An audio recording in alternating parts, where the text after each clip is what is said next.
চলতি অর্থ বছরে বার্ষিক উন্নয়ন কর্মসূচি 5,000 কোটি টাকা কমিয়ে 75,000 কোটি টাকার অনুমোদন দেওয়া হয়েছে। জাতীয় অর্থনৈতিক পরিষদের সভাপতি প্রধানমন্ত্রী শেখ হাসিনা এই অনুমোদন দেন। মন্ত্রণালয়গুলির বাড়তি চাহিদার কারণে এই অনুমোদন দেওয়া হয়েছে বলে জানিয়েছেন পরিকল্পনা মন্ত্রী মোস্তফা কামাল।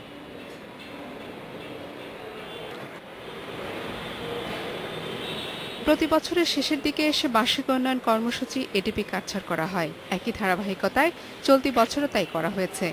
80,000 কোটি টাকার এডিপিকে কমিয়ে প্রথমে 72,000 কোটি টাকা করা হলেও বিভিন্ন মন্ত্রণালয় বাড়তি চাহিদার কথা জানায়। এসব দাবির প্রেক্ষিতে প্রধানমন্ত্রী অর্থনৈতিক পরিষদে 72,000 থেকে বাড়িয়ে তা 75,000 কোটি টাকার অনুমোদন দেন। পরিকল্পনা মন্ত্রী জানালেন, এই পরিমাণ টাকা বাস্তবায়ন করা সম্ভব। ইন্ডিভিজুয়ালি যখন প্রত্যেকটা মন্ত্রণালয়কে টাকা যখন আমরা বরাদ্দ আবার দিলাম, এই 72,000 টাকা ভাগ করে দিলাম, তাদের আরো বাড়তি চাহিদা আসছে। তো বাড়তি চাহিদার পরে চূড়ান্তভাবে আজকে যেটা মাননীয় প্রধানমন্ত্রী আমাদের আরো 3,000 কোটি দিয়ে গেলেন। এখন আমাদের রিভাইসড এডিবির পরিমাণ হচ্ছে 75,000 কোটি টাকা। গত 8 মাসে প্রকল্প বাস্তবায়ন হয়েছে 38%। পরিকল্পনা মন্ত্রী বলছেন, দেশের চলমান পরিস্থিতিতে প্রকল্প বাস্তবায়নে কিছুটা সমস্যা হলেও ধীরে ধীরে পরিস্থিতির উন্নতি হচ্ছে। সংশ্লিষ্ট সবার সাথে কথা বলে প্রকল্পের গতি বাড়ানো হচ্ছে বলে জানান মন্ত্রী। বছরে 25% এডিবিতে ব্যয় বরাদ্দ বাড়ানো বা এটা বাস্তবায়ন, it's not a matter of joke. এটা কোনোভাবেই আমরা বাস্তবায়ন যখন আমরা করবো ইনশাল্লাহ, it will not be mean achievement. মন্ত্রী জানান, অগ্রাধিকার চলমান প্রকল্প বাদ না দিয়ে গুরুত্বপূর্ণ আরও কিছু প্রকল্প হাতে নেওয়া হয়েছে। বিদ্যুৎ, গ্যাস, শিক্ষা সহ গুরুত্বপূর্ণ প্রকল্পকে অগ্রাধিকার দেওয়া হয়েছে বলে জানান পরিকল্পনা মন্ত্রী। জিমি আমির, ইন্ডিপেন্ডেন্ট নিউজ, ঢাকা। পরিকল্পনা কমিশনের সিনিয়র সচিব শামসুল আলম আছেন আমাদের সঙ্গে। বার্ষিক উন্নয়ন কর্মসূচিতে আসলে আমরা এটিকে বাড়ানো হয়েছে না কমানো হয়েছে বলবো, সেটা নিয়ে একটু কনফিউজ আছি। কারণ 80,000 কোটি টাকা থেকে 72,000 কোটি টাকা, তারপর আবার মন্ত্রণালয়ের দাবির প্রেক্ষিতে আরো 3,000 কোটি টাকা বাড়িয়ে আজকে 75,000 কোটি টাকা করা হলো। তো সেই ক্ষেত্রে এই বাড়ানো কমানো এই অ্যাডজাস্টমেন্টটা কি আসলে খুব জরুরি ভিত্তিতেই করা হলো, খুব সুপরিকল্পিত সিদ্ধান্তের ভিত্তিতে করা হলো, নাকি যে যাকে যতটা চাপ দিতে পারলো মন্ত্রণালয় সেই বিবেচনায় করা হলো? কি মনে হয় জনাব শামসুল আলম? না না, এটা ঠিক চাপের ভিত্তিতে নয়। আমরা বছরের তৃতীয় কোয়ার্টারে এসে আমাদের যে উন্নয়ন বাজেট থাকে সেটিকে আমরা পুনর্বিন্যাস করি। সেই পুনর্বিন্যাসের মূল ভিত্তিটা হলো কে কতটুকু বাস্তবায়ন করতে পেরেছে, কোন প্রকল্পে বাস্তবায়ন ভালো হয়েছে, কোথায় কম হয়েছে, সেটির একটি মধ্যমেয়াদী মূল্যায়নের সুযোগ হয়। যেখানে ধীরগতির প্রকল্প বা বাস্তবায়ন কোনো কারণে সম্ভব হলো না, তা থেকে বরাদ্দ কেটে যেখানে বেশি বরাদ্দ দেয়া যায়, বাস্তবায়নের যোগ্যতা আছে, সেখানে দেয়া হয়।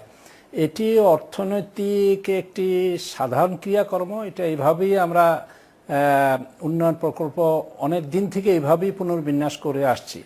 এবছর যেটি উল্লেখযোগ্য বিষয় হলো, এবার আমাদের মূল যে বার্ষিক উন্নয়ন বাজেট ছিল, উন্নয়ন বাজেট 80,000 কোটি টাকা, 75,000 কোটি টাকা আমরা পুনর্বিন্যাসিত, আমরা এই পরিবর্তিত বাজেটটি করলাম, উন্নয়ন বাজেটটি।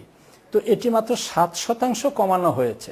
7% কমানো হলো এই যে অনেক ক্ষেত্রে অনেক বাস্তব কারণে কিছু কিছু প্রকল্প বাস্তবায়ন সম্ভব হয় না, সেটিকে পুনর্বন্টন করা হয়েছে। এখানে চাপ নয়, এখানে ব্যবহার যোগ্যতার ভিত্তিতেই না। আমার প্রশ্নটি ছিল যে আপনারা একরকম সিদ্ধান্ত নিয়েছিলেন যে সেটি 72,000 কোটি টাকায় আনা হবে। আজকে পরিকল্পনা মন্ত্রী বললেন যে আরো 3,000 কোটি টাকা বাড়ানো হয়েছে মন্ত্রণালয় থেকে চাহিদার ভিত্তিতে। তো 3,000 কোটি টাকা বাড়িয়ে এটিকে 75,000 কোটি টাকা করা হয়েছে সর্বশেষ যে অনুমোদন দেওয়া হয়েছে। এই 3,000 মন্ত্রণালয় থেকে চাহিদার ভিত্তিতে, তো 3,000 কোটি টাকা বাড়িয়ে এটিকে 75,000 কোটি টাকা করা হয়েছে সর্বশেষ যে অনুমোদন দেওয়া হয়েছে। এই 3,000 কোটি টাকাটা বাড়ানো হলো কেন, মানে সেটি আমি জানতে চাইছি যে এই মুহূর্তে এসে। না, বাড়ানো হলো যিনি চেয়ারপারসন তার নিজস্ব এখতিয়ার কিছু থাকে, তার নিজস্ব কিছু চাহিদা থাকে, তার নিজস্ব কিছু খবর বার্তা, তার নিজস্ব মূল্যায়নও থাকে। তো তিনি আলোচনার ভিত্তিতে কিছু কিছু চাহিদার পুনর্মূল্যায়ন করে থাকেন। এটি বরাবর এভাবেই হয়ে আসছে, গত বছর তাই হয়েছিল। মাননীয় প্রধানমন্ত্রী মাননীয় অর্থমন্ত্রীকে বলেছেন কিছু যেভাবে হোক কিছু টাকা বাড়িয়ে দেন, কোনো জায়গায় আমাদের প্রকল্প দ্রুততর করার দরকার, কোনো প্রকল্পে মাননীয় চেয়ারপারসনের মূল্যায়নে অনেক বেশি গুরুত্ব দেওয়া প্রয়োজন তিনি মনে করেন। সেক্ষেত্রে তিনি ওইটুকু তার নিজস্ব যে এখতিয়ার, যেটাকে আমরা কি বলবো, তার নিজস্ব যে ক্ষমতা, এই বিষয়ে তিনি অনুরোধ করে থাকেন। তো এবারও তিনি নানান 1-1.5-2 ঘন্টা শুনে সকলের বক্তব্য কিছু কিছু প্রকল্পকে জোর দেওয়ার জন্য তিনি অনুরোধ করেছেন, বিশেষ করে বিদ্যুৎ প্রকল্প, পল্লী উন্নয়ন প্রকল্প, পরিবহন খাতের কিছু প্রকল্প, রাস্তাঘাটের কিছু উন্নয়ন। সেক্ষেত্রে তিনি বলেছেন ওরা যা চেয়েছে একটু বাড়িয়ে দিয়ে হলো ব্যবহারকে ত্বরান্বিত করেন যাতে আমাদের প্রবৃদ্ধির হারটা বাড়তে পারে। তো এটি এই প্রক্রিয়াই হয়ে থাকে। এই বাড়তি বা এই বাড়ানো কমানো এই অর্থনীতিতে কোনো বিরূপ প্রক্রিয়া বা প্রতিক্রিয়া ফেলতে পারে বলে আপনি মনে করেন? যদিও আসলে এই বাড়ানো কমানোটা আসলে খুব বেশি না, 6.61% এরকম বলা হচ্ছে, এটার কি কোনো বিরূপ প্রভাব পড়তে পারে? সেই রকম 7% আমি বলেছি। জি হ্যাঁ, না বিরূপ নয়, আপনি নিজেও বুঝবেন, আপনি সাংবাদিক হিসাবে এটা যথার্থভাবে প্রশ্ন করেছেন বা করতে পারেন, কিন্তু মনে রাখতে হবে আমার ক্ষমতা কিন্তু 80,000 ছিল, তো সেটি আমরা 75,000-এ নিয়েছি। অনেক ক্ষেত্রে ব্যবহার সঙ্গত কারণে কিছু কিছু প্রকল্পে আশাতীত বাস্তবায়ন সম্ভব হয়নি, জমি জমার মামলা মোকদ্দমা নিয়ে বা অন্য কোনো কারণে, বা আমাদের সংগ্রহ করতে যেটাকে প্রকিউরমেন্ট বলি আমরা, সেটা সময় মতো করা যায়নি কিছু বিদেশি শর্তাবলী পালন করতে গিয়ে। তো কাজেই এতে অর্থনীতির জন্য এটা বিরূপ প্রভাব পড়ার কারণ নেই যে ও সামর্থ্য সরকারে আছে।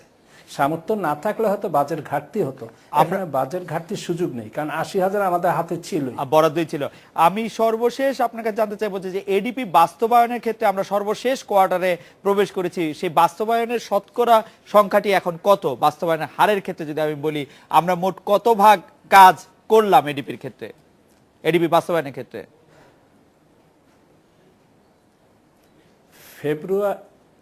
ফেব্রুয়ারি পর্যন্ত আমাদের 38% ব্যয় বাস্তবায়িত হয়েছে।